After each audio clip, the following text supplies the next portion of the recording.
ODD TV. Kill the programming.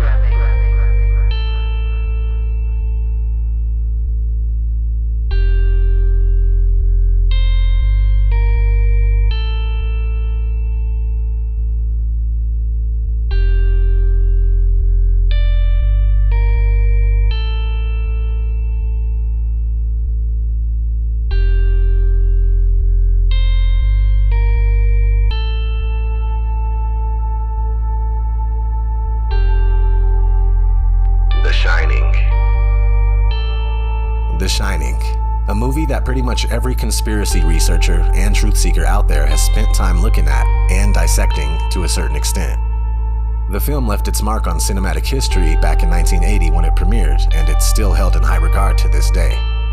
Although the book's author, Stephen King, wasn't at all satisfied with Stanley Kubrick's film adaptation of the novel, King was pleased to see his follow-up, Doctor Sleep, turned into a movie. But what could they do to possibly make a film even more terrifying than The Shining? How about drawing inspiration from really terrifying events from the past and some of the sick and demented things that filthy rich psychopedos do every single day and have been doing for who knows how long? We'll get to that in a brief moment. Let me give you my quick review from the perspective of an average layman that enjoys movies, loves sports, and watches the news every day believing that it's real.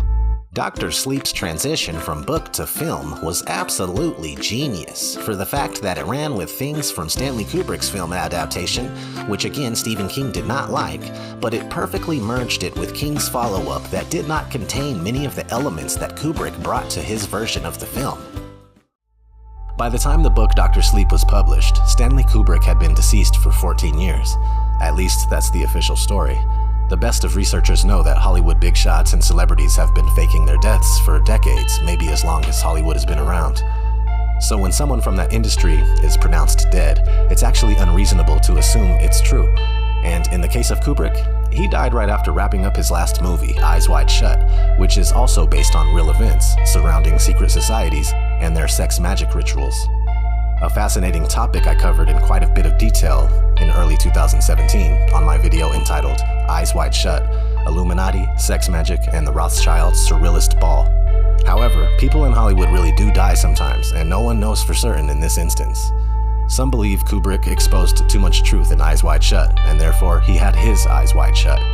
But since the movie still came out 3 months after his death, with minimal changes to the nude orgy scenes in order to receive an R rating instead of an NC-17 rating, which would restrict anyone under the age of 18 from getting into the movie, others believe Kubrick's death could easily be a hoax. Frankly, I do not care. Funny, there was a recording released a few years ago claiming to be an interview with Stanley Kubrick alive and well after his death, spilling the beans about filming the fake NASA moon landing right after directing one of the most believable-looking outer space movies during the late 1960s.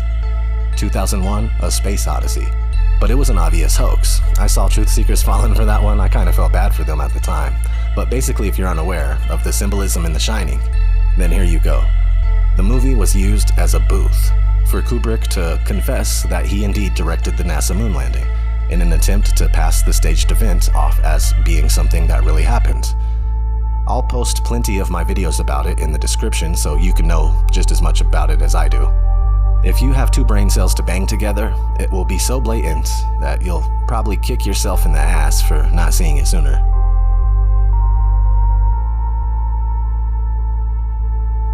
Dr. Sleep.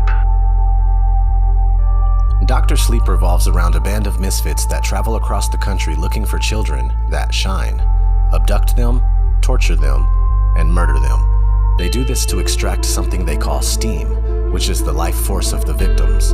By inhaling the steam, they become stronger and live longer. What makes it even more disturbing is that the steam is more effective when it's pure, and to purify it, they torture and torment their victims.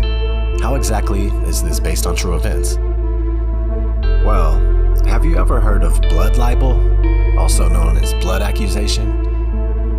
Blood libel is when a particular group of people, let's just say the Synagogue of Satan, methodically kill a child, usually Christian, in order to use their blood as part of a ritual, namely Passover.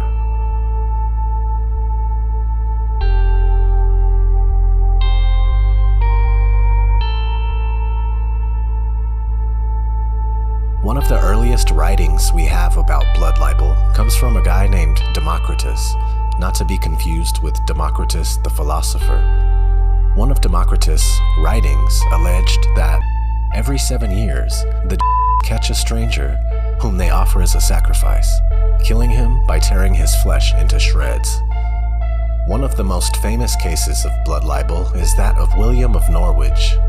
In England in 1144, a young boy was found dead with stab wounds in the woods. William's hagiographer, Thomas of Monmouth, claimed that he heard from a converted named Theobald of Cambridge that every year there is an international council of at which they choose the country in which a child will be killed during Easter. The legend was turned into a cult, with William acquiring the status of a martyr. More on William a little later. The blood of children is said to have healing properties, and it's more effective if the children are tortured prior to the consumption of the blood. What's really crazy is that it's now been proven that young blood has healing and regenerative powers. Also, adrenaline is known to release a chemical called adrenochrome, which makes it more potent and effective.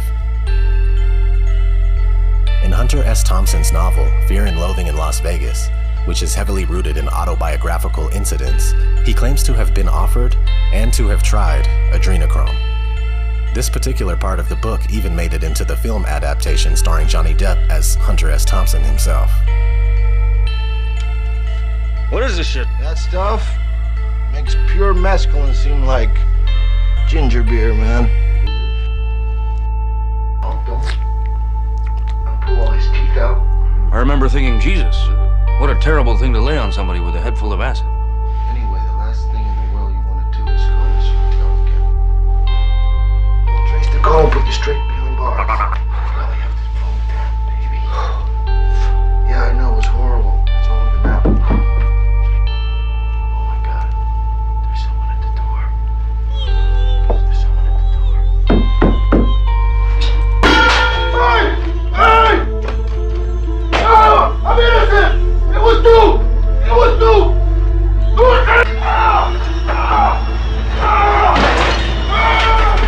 Don't put that thing on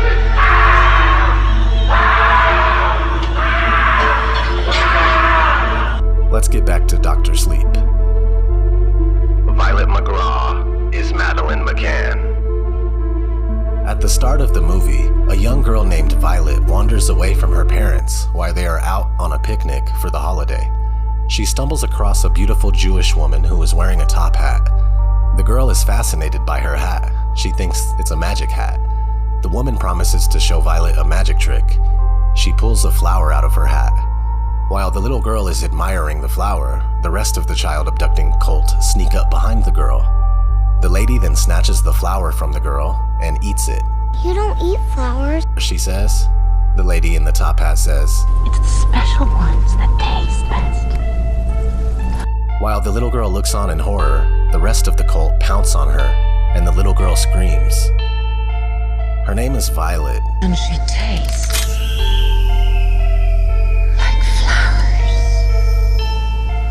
I'm certain that Stephen King used Madeleine McCann as inspiration for this character. It's a heartbreaking case that still puzzles investigators around the world. What happened to Madeleine McCann?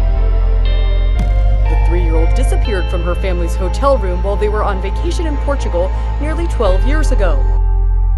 Madeleine is also a type of flower. And their surnames are very similar. McGraw, McCann.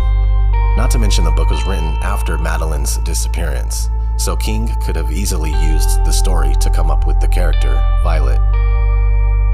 The disappearance of Madeleine McCann sparked some very creepy stories and conspiracies. One theory in particular is that she was abducted or sold for human sacrifice for a satanic festival called Beltane, which is like the satanic version of Easter, even though Easter is the satanic version of Easter.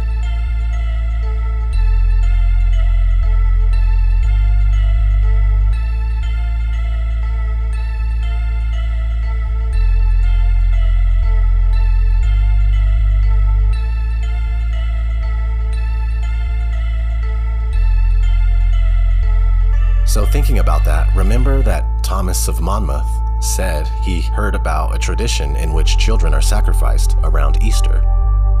Anyway, to me, it couldn't be more obvious that young Violet is created from the Madeleine McCann incident. Bradley Trevor is William of Norwich. Another strange similarity in the blood libel tales of Dr. Sleep is exactly 8 years after the murder of Violet McGraw, the cult strikes again. Remember Democritus said that a child is abducted every 7 years? Well, in the movie, 8 years has passed when the gang find their next victim, lure him into a van, take him into the middle of a forest, tie him to a crucifix, and stab him to death. The young boy cries and prays to God, but is mocked. Rose the Hat even says, Pain purifies steam. Fear too, so you understand.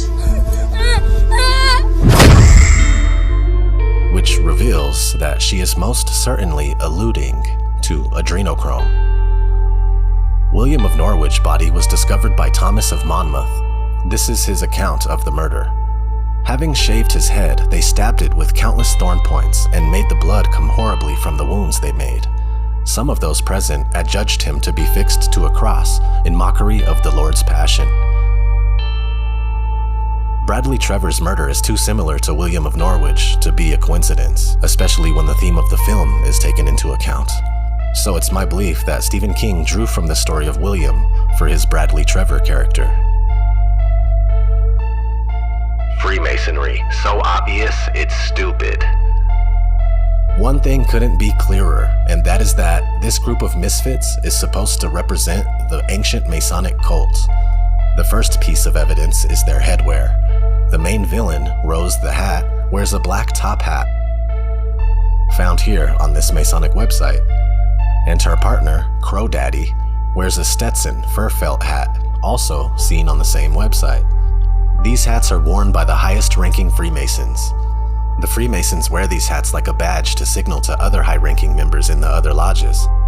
The Masonic Lodge of Education writes, "A brotherhood of many who speak different languages, who reside possibly half a world away, who each wear different hats, come together as one within the brotherhood of Freemasonry." Each member of Rose the Hat's cult is of a different ethnicity. They all have lived for hundreds and hundreds of years, or as Rose says, "You watched empires rise and fall. She had the gladiators in Rome, sailed across oceans to new worlds, while you fed on kings and princes and popes." The top hat and black magic. why are top hats associated with magic? As kids, when we see top hats, we connect them to magic tricks. But as adults, we connect it with social status and wealth. Well, as I mentioned, top hats were often worn by the highest-ranking Freemasons who would often perform strange rituals. One famous occultist, Aleister Crowley, first coined the term for these twisted rituals as blood sex magic. It's rumored that little children would often be involved in these sick rituals.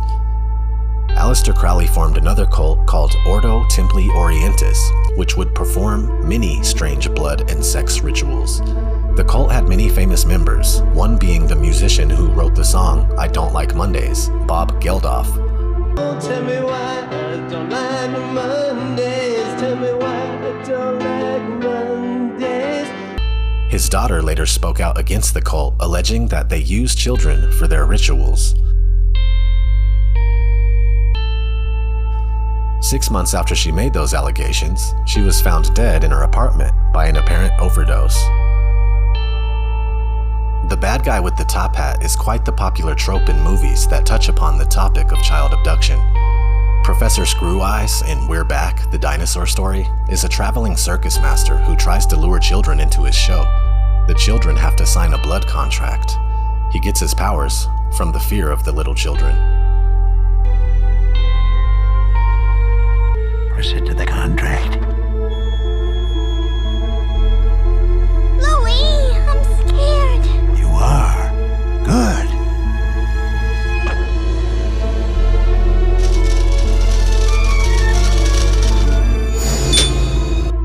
Dr. Foslier, also known as the Shadow Man, is the main antagonist of Disney's 2009 feature film, The Princess and the Frog.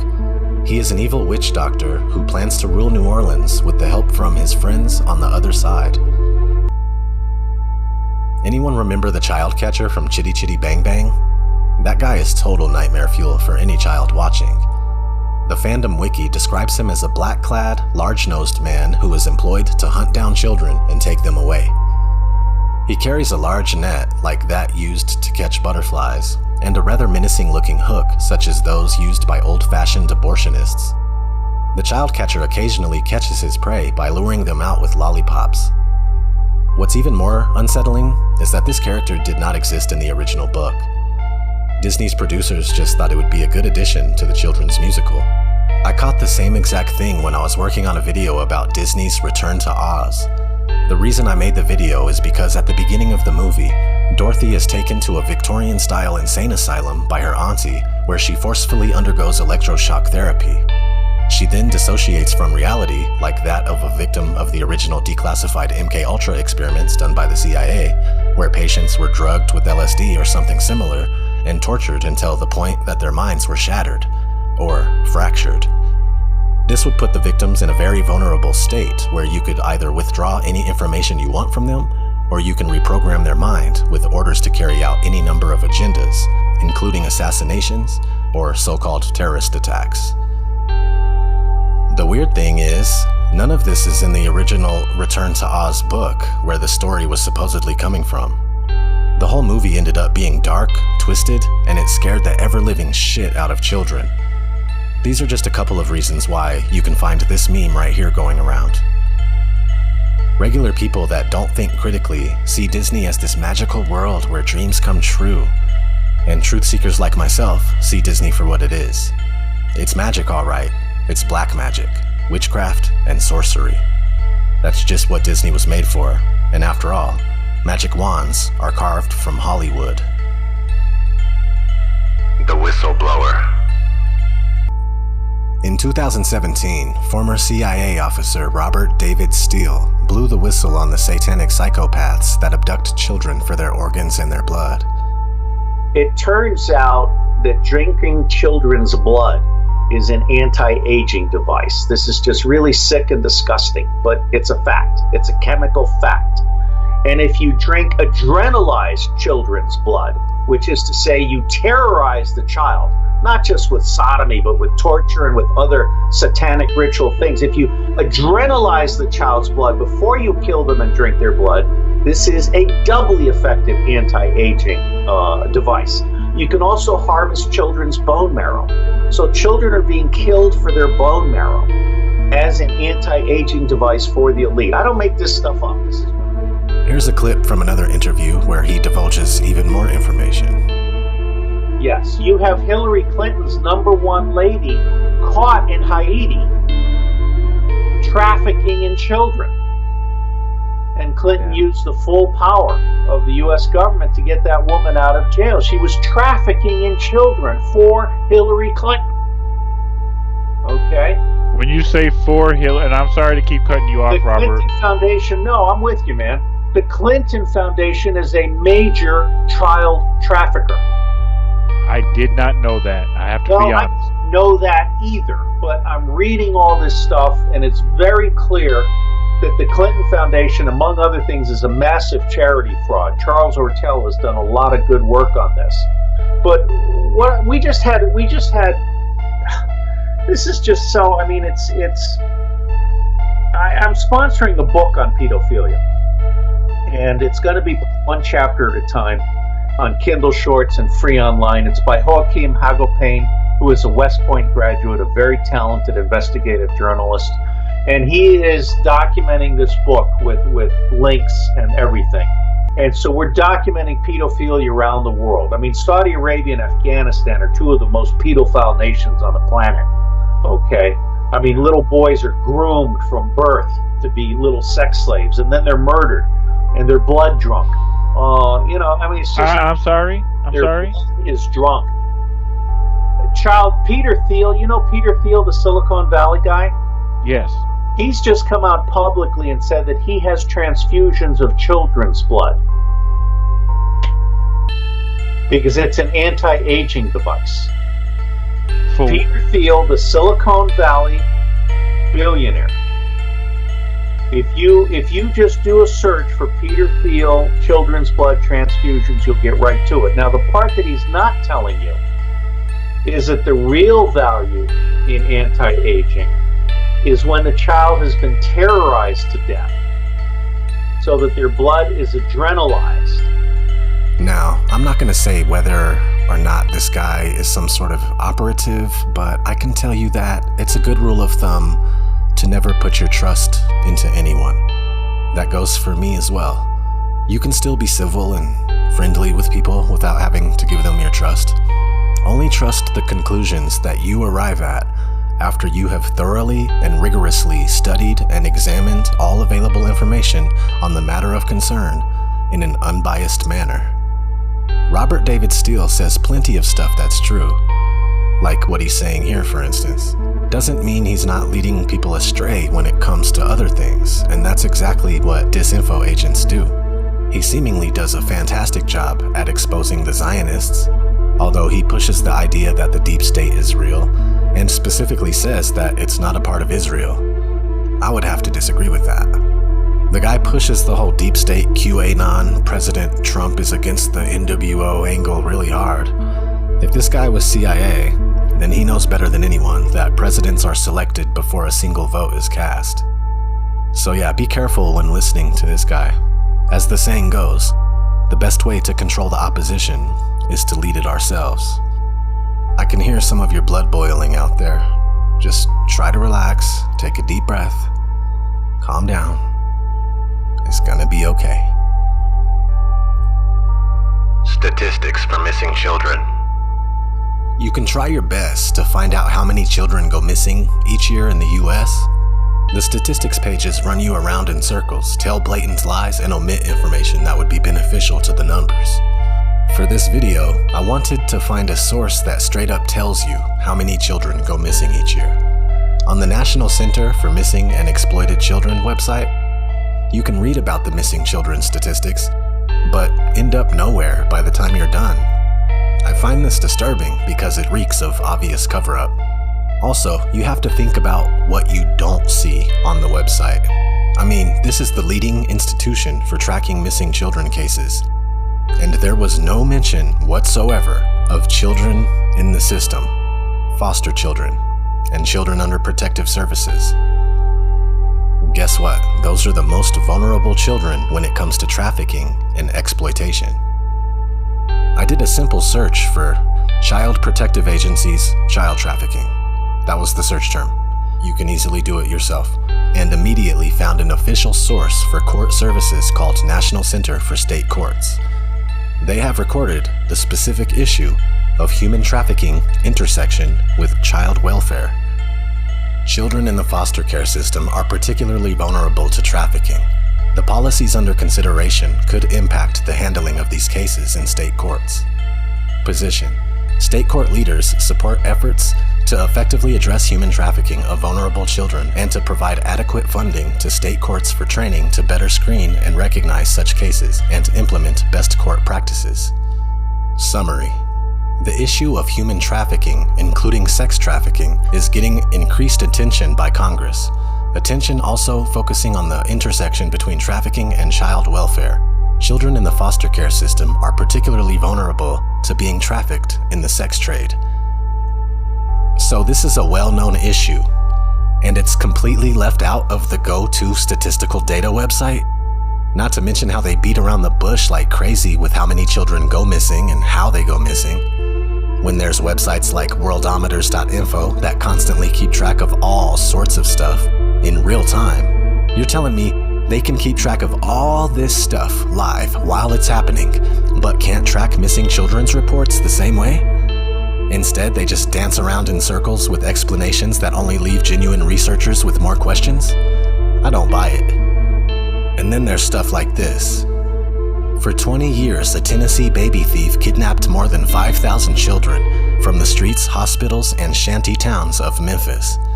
Now, 70 years later, survivors of her House of Horrors are confronting the past.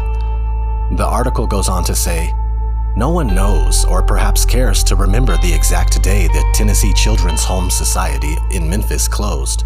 What is known is that 69 years ago, in late November or early December, the place workers called a House of Horrors closed its doors for good.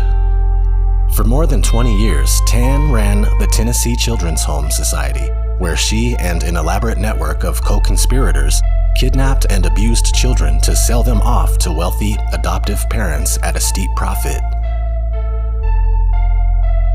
Like there was a huge market for regular people, 1, wanting to buy babies, and 2, knowing where to make the purchase. That's just absurd.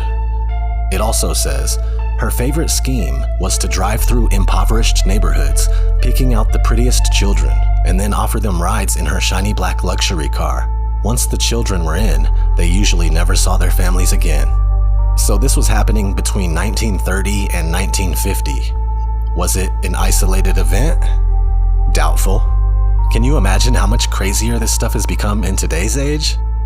These children are being taken into special facilities, bought and paid for by the people that go on to torture these children, strike unimaginable fear into them, and then extract the adrenochrome, so a select few can remain youthful and continue this sadistic cycle. So I hope to have established that Dr. Sleep is indeed based on a true story.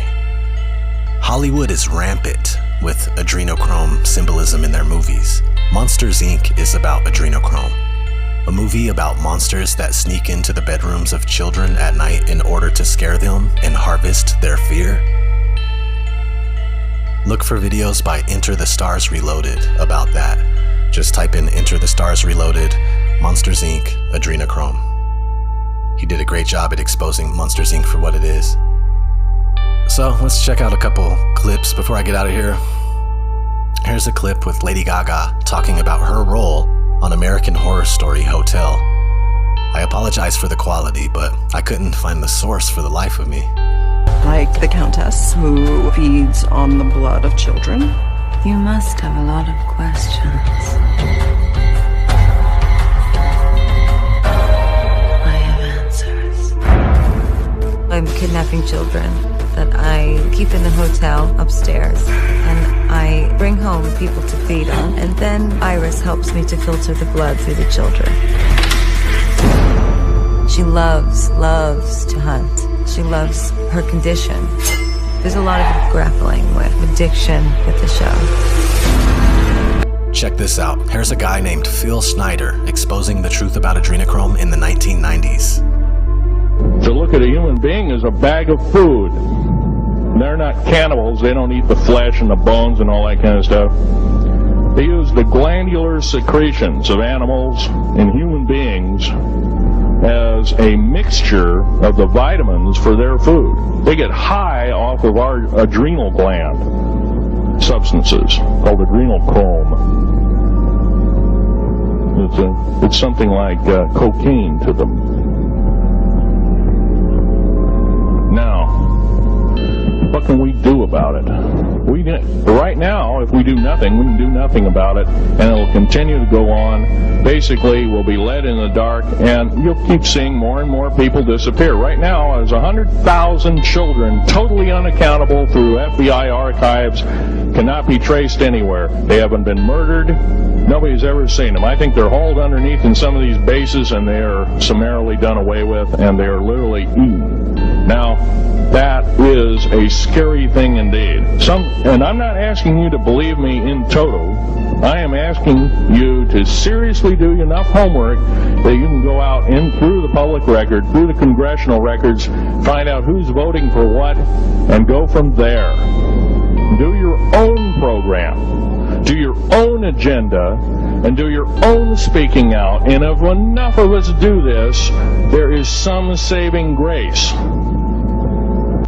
This is just so disturbing and makes me realize that we're witnessing the kingdom of darkness crumble before our eyes. This is why everything in 2020 has gone the way it's gone. This is why it's only going to get more crazy from here on out. As I said earlier in the video, I have have so much stuff about the reality of adrenochrome and blood libel that I want to go over, so expect more on this topic soon. You'd kill to look younger, but eternal life is terrible for your skin. Introducing the souls of innocent children. This proven ancient formula will give you the youthful, radiant appearance any witch would die for. I am beautiful. But wait, there's more. For a limited time, we'll throw in the spirit of a second unwilling soul absolutely free.